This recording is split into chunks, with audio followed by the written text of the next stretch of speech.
जय श्रीराम.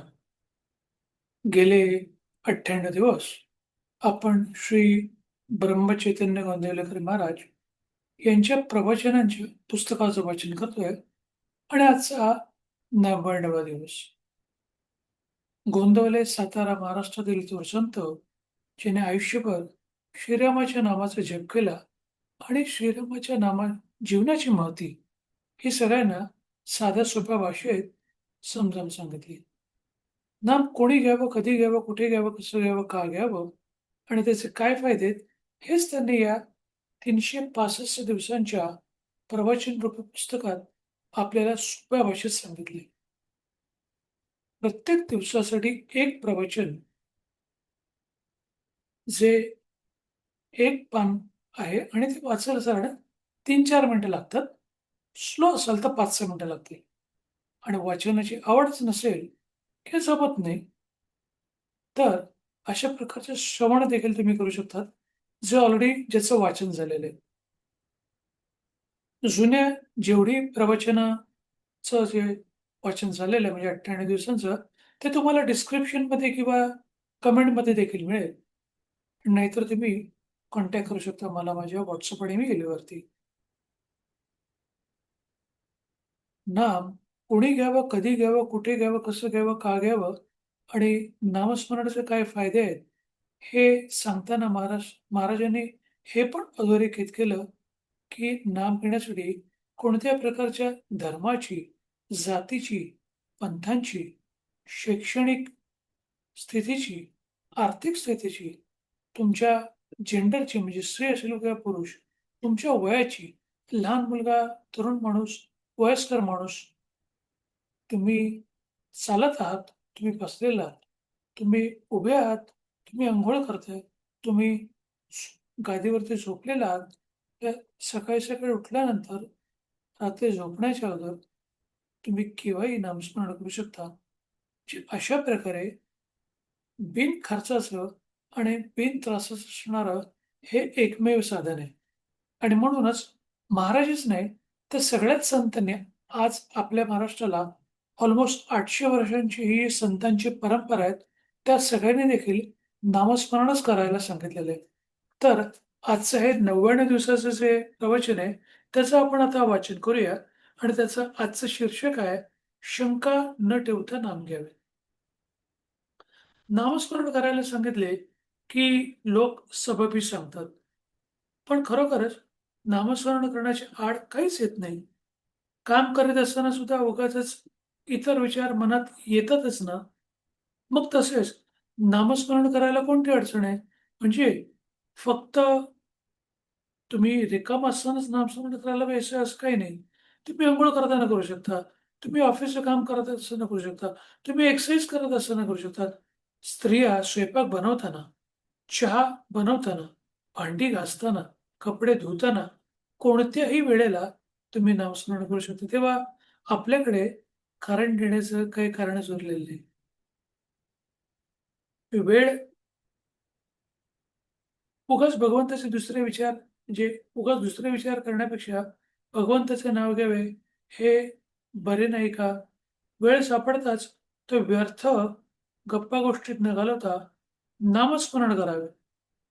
आपल्याला बऱ्याच लोकांना गप्पा मारण्याची सवय आणि ती काही वाईट नाहीये. पण आपण सततच गप्पा मारणं आणि आपल्याला ह्या गोष्टीचं कारण द्यायला लागावं, की माझ्याकडे वेळच नाही नामस्मरण करायला, ही एकदमच वाईट गोष्ट आहे. हेच संत सांगतात आहे. म्हणजे इथे कारण वेळेचं नाही, इथे कारण इंटरेस्ट आहे. श्रद्धा ठेवून करावे. 2 प्रवासी पायी जात होते. त्यांना भूक लागली. जाताना एक आंबराई लागली. त्यांनी मालकाला विचारले, "आंबे घेऊ का?"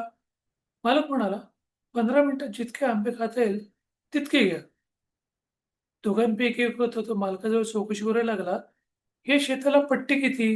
मालक कोण?" वगैरे विचारपूस करू लागला. दुसरा मात्र भराभर आंबे खाऊ लागला. इतक्यात 15 मिनिटं झाली. मालकाने विचारले, "वेळ संपली. आता तुम्ही जा." एकाचं पोट भरलंय, दुसरा मात्र उपाशीच राहिला. ह्या गोष्टीवरून हेच ध्यानात घ्यायचंय, की नुसते प्रश्न विचारण्यापेक्षा श्रद्धा ठेवून नाम घेऊ लागावे. म्हणजे आपल्याला देवाने या पृथ्वी तलावरती जे पाठवलेलं आहे, ते आनंद घेण्याकरता आणि त्याचबरोबर तुम्ही जे संसारिक म्हणजे आपण सगळे जे संसारिक लोक आहात, ते संसार करता-करता त्याचं नाव घेण्याकरता. जेणेकरून आपल्याला अलौकिक असा आनंद जो कधीही न संपणार आहे, अशा प्रकारचा आपल्याला आनंद मिळेल. पण आपण काय करतो, उगीचच दुसऱ्यांची ओटाडावी करणं किंवा गप्पा मारणं किंवा बाकीच्या गोष्टीमुळे वेळ दवडणं आणि मग सांगणं, की माझ्याकडे नाम घेण्याकरता वेळच नव्हता. नामाचा अर्थ आपल्याला जरी कळला नाही, तरी तो भगवंताला कळतो. म्हणून नामाचे महत्त्व कळो-नकळो नाम घेत राहावे. म्हणजे आपल्याला सगळ्याच गोष्टी समजलेल्या असल्याच पाहिजे असं काही नाही. आपल्याला संतांनी सांगितलं, की आपल्या गुरूंनी आपल्याला सांगितलं किंवा आपल्या आई-वडिलांनी आपल्याला सांगितलं. जे कोणी ज्ञानी लोक आहेत, त्यांनी आपल्याला सांगितलं, तर नामस्मरण करायचं. जे आपल्यासाठी चांगलं असतं, तर आपण नामस्मरण करावं. त्याच्यापैकी कोणत्याही प्रकारचं रिझन देऊ नये. नारद वचनावर विश्वास ठेवून नामस्मरण करू लागला. म्हणजे ध्रुवाने काय केलं? तो इतर विचारांच्या शंका-कुशंकाच्या नादी लागलाच नाही. मी ध्रुवाला सांगितलं, की नामस्मरण करा. त्याने नारदांनी जे नारद ऋषी यांनी सांगितल्याप्रमाणे नामस्मरण करत राहिला. तो इतरांच्या शंका-कुशंकाच्या नादी लागलाच नाही. एक तत्वनाम हेच त्याने धरले. म्हणजे प्रत्येक वेळेला फक्त नारायण, नारायण एवढंच त्याने नाव घेतलं. म्हणून त्याला नारायण प्रसन्न झाला. संत निस्वार्थी असतात. ते तळमळीने सांगतात. त्यावर आपण श्रद्धा ठेवावी आणि नाम घ्यायला सुरुवात करावी आणि अखंड नामातच राहावं. अखंड नावात राहण्याचं एक उत्तम उदाहरण म्हणजे आपले तुकाराम महाराज. ते तुकाराम महाराज सतत उठल्यापासून रात्री झोपेपर्यंत नामस्मरणच करत असायचे. इतपत की ते परसाकडला जाताना म्हणजे 2 नंबरला जाताना देखील त्या ठिकाणी बसून देखील त्यांच्या तोंडातून नामस्मरण येतं. तर लोकांनी विचारलं, की "तुम्ही अशा घाणेरड्या ठिकाणी देवाचं नामस्मरण का करतात?" तर तुकाराम महाराजांनी त्यांनी सांगितलं, की "ही जीभ माझ्या कंट्रोलच्या बाहेर गेलेली आहे. माझी इच्छा असो नाहीतर नसो, ते नामस्मरण सतत चालू असतं. वेळ कुठची, काळ कुठचा, परिस्थिती कुठची, ठिकाण कोणतं ह्याच्याशी त्याला काहीच घेणं-देणं नाही. ते नामस्मरण करतच राहतात. अशी परिस्थिती आपली येणं थोडं कठीण आहे, कारण ते संत आहेत. पण आपल्याला 5 मिनिटं, 10 मिनिटं, 1 माळ, 2 माळ, 1 तास, 2 तास, आठवड्यातून एकदा, 15 दिवसांनी एकदा नामस्मरण करता येऊ शकलं. जर तुम्ही म्हटलं, की मला पूर्ण दिवसभर वेळच मिळत नाही. संत निस्वार्थी असतात ते तळमळीने सांगतात त्यावर आपण श्रद्धा ठेवी आणि नाम घ्यायला सुरुवात करावी आणि अखंड नामातच राहावं. नाम किती दिवस घेत राहावे, नाम सोडावेसे वाटत नाही तोपर्यंत ते घ्यावे. नामात रंगून जाईपर्यंत नाम घ्यावे. नामस्मरण रंगला की नाम सुटणारच नाही. तसं तुकाराम महाराजांचं सांगितलं झालं. भगवंताचं नाम हेच श्रेष्ठ आहे. त्या नामात रंगेल तोच खरा. चारित्र्य विसरले तरी चालेल, पण नाम विसरू नये. हे संतांनी सांगितलेल्या गोष्टी, देवाची केलेली स्तुती, त्याने जे काही सांगितलं असेल, ते जरी आपल्याला नाही समजलं, तरी संतांनी सांगितलेलं नाम मात्र घ्यावं आणि हां, ते करताना जसं औषध घेताना त्याची काही पथ्य असतात, तसं नामस्मरण घेताना त्यावेळेला आपलं आचरण मात्र शुद्ध असावं. म्हणजे चहाडी, लबाडी, लावालावी किंवा एखाद्याबद्दल असूया असणं, एखाद्याबद्दल वाईट-वाईट बोलणं, एखाद्याचं वाईट चिंतणं, हे करू नये, हेच संत सांगतात. कारण नामात सर्व चरित्र साठवलेले आहे. ज्ञान, उपासना, कर्म वगैरे मार्ग आहेत. पण सर्व नामस्मरण करणे हे सोपे साधन आहे. मग तुम्ही ज्ञान देखील मिळवू शकता. वेगवेगळ्या प्रकारच्या ग्रंथांचं वाचन करून तुम्ही भरपूर ज्ञान अर्जन करू शकता. तुम्ही कर्मासारख्या उपासना पण करू शकतात. बऱ्याच ठिकाणी लोकं कर्मकांड करतात. बऱ्याच ठिकाणी लोकं तीर्थयात्रा करतात. गंगेत, सागरात इकडे-तिकडे जाऊन ना ते स्नान करतात. सगळ्या गोष्टी चांगल्या आहेत. पण एकाच ठिकाणी राहून बिनखर्चाचं, बिनत्रासाचं असं एकमेव साधन आहे, ते म्हणजे नामस्मरण. एक मोठा किल्ला होता, तो अभेद्य होता. मुंबईलाही आत प्रवेश करणं होतं अशक्य. असं तट होता. पण त्याला एक मोठा दरवाजा होता. त्याला एक मोठे कुलूप होते. त्या एकाला त्याची किल्ली मिळाली, मग प्रवेश सुलभ झाला. तसे नाम ही किल्ली आहे. परमार्थ कितीही कठीण असला, तरी नामाने तो सुसह्य होत असतो. म्हणजे आपल्याला परमार्थ म्हणजे आपण सगळे संसारिक लोक आहोत. परमार्थ म्हणजे देवाची पूजा, अर्चा, नामस्मरण या सगळ्या गोष्टी करणं. हे आपल्याला नाही जमलं, आपल्याला नाही समजलं, तरी संतांनी दिलेलं नामस्मरण आपण करायला सुरुवात झाले, की बाकीचे मार्ग हे आपोआप आपल्याला निघतात. आपल्याला काहीच करायची गरज नाही. नामावर प्रेम आणि श्रद्धा बसत नाही, अशी तक्रार करतात. संत वचनावर विश्वास ठेवून अखंड नाव घ्यावे. त्यानेच समाधान होईल. संतांनी आपल्याला सांगितले ना, त्यांच्यावरती आपण विश्वास ठेवा. 800 वर्षातून काही संत महाराष्ट्रात, फक्त महाराष्ट्रात झाले. भारतात आणि बाकीच्या जगात किती असतील? पण प्रत्येक संतांनी असं आपल्याला नामस्मरण करायला सांगितलेलं आहे. ते तुम्ही तुकाराम महाराज घ्या, ज्ञानेश्वर माऊली घ्या, एकनाथ महाराज घ्या, नामदेव महाराज घ्या, संत गोरोबा घ्या, सनाबाई म्हणा, कोणतेही संत घ्या. सगळ्यांनी नामस्मरणच करायला सांगितलं आणि ते पण तेच करतो.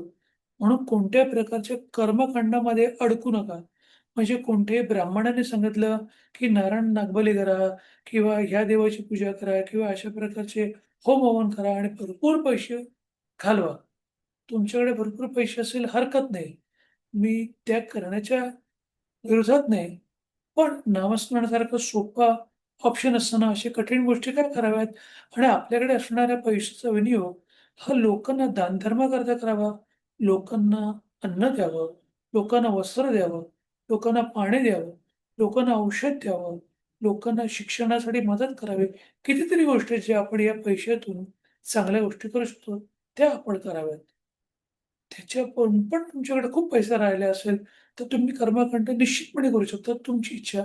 फक्त त्याच्यामध्ये गुरफटून राहू नका आणि ते सोडून बाकी सगळे जे खरा मार्ग आहे, हे खरे संत आहेत, त्याच्यापासून लांब राहू नका. शेवटचं वाक्य, आपण रोज उठल्यानंतर भगवंताचं स्मरण करण्याचा नियम ठेवावा. स्नान वगैरे गोष्टी झाल्या तर कराव्याच, पण त्यापासून पडून बसू नये. म्हणजे शंका न घेता आपण नामस्मरण करावं. जे अंघोळच झाली पाहिजे म्हणून मी नामस्मरण करू शकलो नाही. कारण आज मी अंघोळ नाही केली. अंघोळीचा आणि नामस्मरणाचा काही संबंध नाही. जर तुकाराम महाराज अशा ठिकाणी, परसाकरच्या ठिकाणी, जिथे 2 नंबर केले आहेत, अशा ठिकाणी बसून ते नामस्मरण करतात. तर तुम्ही अंघोळ न करता नामस्मरण का करू शकत नाही? लॉजिकली विचार करा. आणि जर नाम किंवा देवाचं नाम, देव एवढा शुद्ध आहे. नाम म्हणजेच देव आणि देव म्हणजेच नाम. असं नाम एवढं शुद्ध आहे, तर त्याने बऱ्याचशा गोष्टी म्हणजे जीवनातल्या सगळ्याच गोष्टी ह्या अशुद्ध गोष्टी देखील शुद्ध होऊ शकतात. तर आपण अंघोळ न करण्याची काय मोठी गोष्ट आहे? ते कारण न देता नामस्मरण करा. हेच महाराजांनी ह्या प्रवचनात सांगितलंय. आता आपण 11 वेळेला श्रीरामाच्या नावाचा जप करूया. श्रीराम श्रीराम श्रीराम श्रीराम श्रीराम श्रीराम श्रीराम श्रीराम श्रीराम श्रीराम श्रीराम श्री श्रीराम श्रीराम. धन्यवाद. हे 99व्या दिवसाचं जे प्रवचनचं वाचन झालं, त्याचं तुम्ही श्रवण केल्याबद्दल तुमचे धन्यवाद. तुमचा उर्वरित दिवस असाच आनंदाचा, सुखाचा आणि आरोग्यपूर्ण जावो, हीच त्या श्रीरामचरणी इच्छा व्यक्त करतो. संबोधू. जय श्रीराम, जय श्रीराम, जय श्रीराम, जय श्रीराम, जय श्रीराम.